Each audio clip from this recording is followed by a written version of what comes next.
चर्चा फक्त विधान परिषदेच्या निवडणुकीपुरती नको, तर येणाऱ्या राज्यसभेसाठी सुद्धा व्हावी आणि त्यामध्ये काँग्रेसचा सुद्धा विचार व्हावा. अशी अप्रत्यक्ष शंका काँग्रेसच्या मनात आली नसेल ना? याचं कारण आहे येणारी विधान परिषदेची निवडणूक. महाविकास आघाडीत सध्या विधान परिषद निवडणुकीवरून तीव्र अंतर्गत संघर्ष सुरू झाला आहे.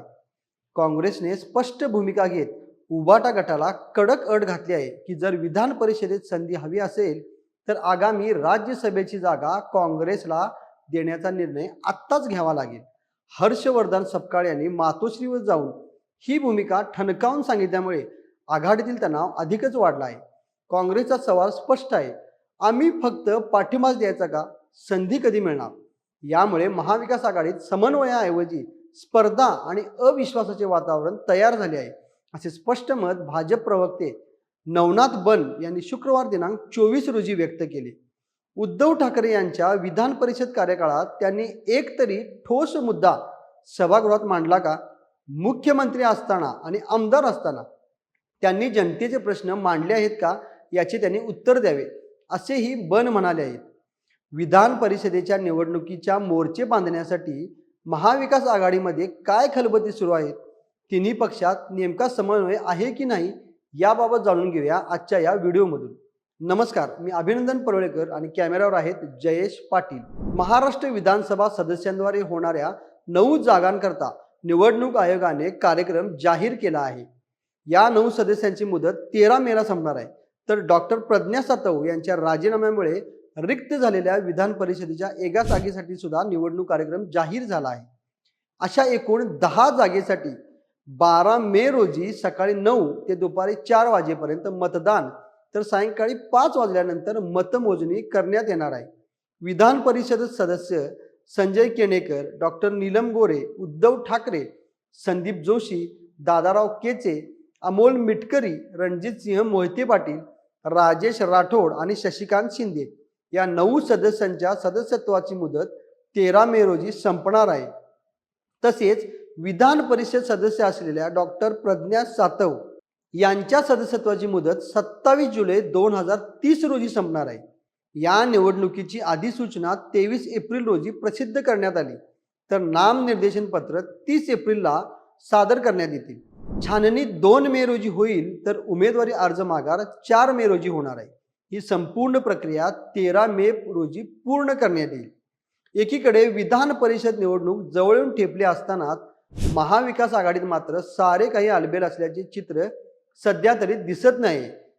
कारण उद्धव ठाकरे यांना आपल्या विधान परिषदेचे सदस्यत्व वाचवण्यासाठी काँग्रेसला विनवण्या कराव्या लागत आहेत आणि त्याचेच प्रत्यंतर गुरुवार दिनांक 23 रोजी आले.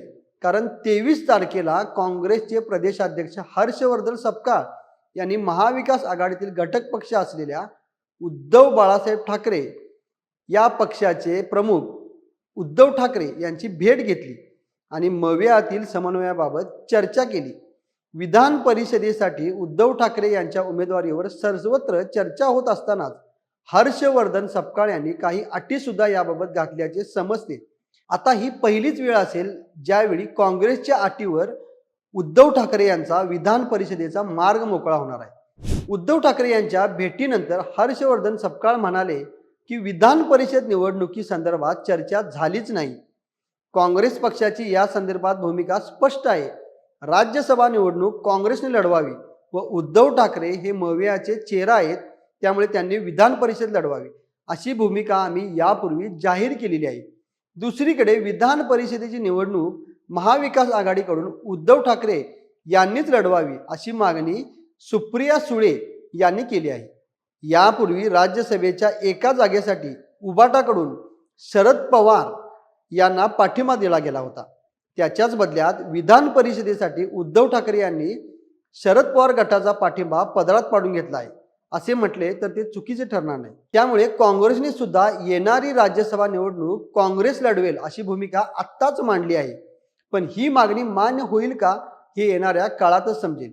पण या निमित्ताने महाविकास आघाडीतील 3 घटक पक्षांमधील कुरघोडी पुन्हा एकदा समोर आली आहे. आता उद्धव ठाकरेंना विधान परिषदेला बिनशर्त पाठिंबा ना राष्ट्रवादीने दिला होता ना आता काँग्रेस द्यायला तयार आहे, हे या सर्व घडामोडीवरून स्पष्ट होते. महाविकास आघाडीतील घटक पक्ष आपल्या पक्षासाठी काय मिळते याचाच विचार करून पाठिंबा देणे आणि घेण्याबाबतच्या भूमिका प्रत्येक वेळी मांडत आहेत. यावरूनच उद्या येणाऱ्या विधानसभा असतील किंवा लोकसभा असतील या निवडणुकीत सुद्धा ही कुरघोडी तशीच चालू राहणार ह्याचंच हे एक ज्वलंत उदाहरण म्हणावं लागेल. याबाबत तुम्हाला काय वाटते? उद्धव ठाकरेंना विधान परिषदेच्या पाठिंब्यासाठी काँग्रेसला विनवण्या कराव्या लागणार, आपली राज्यसभेची हक्काची जागा काँग्रेसला द्यावी लागणार, याबाबत एकमत महाविकास आघाडीत होईल का हे आम्हाला कमेंट करून नक्की कळवा आणि महा MTBच्या यूट्यूब चॅनलला सबस्क्राईब करा. धन्यवाद.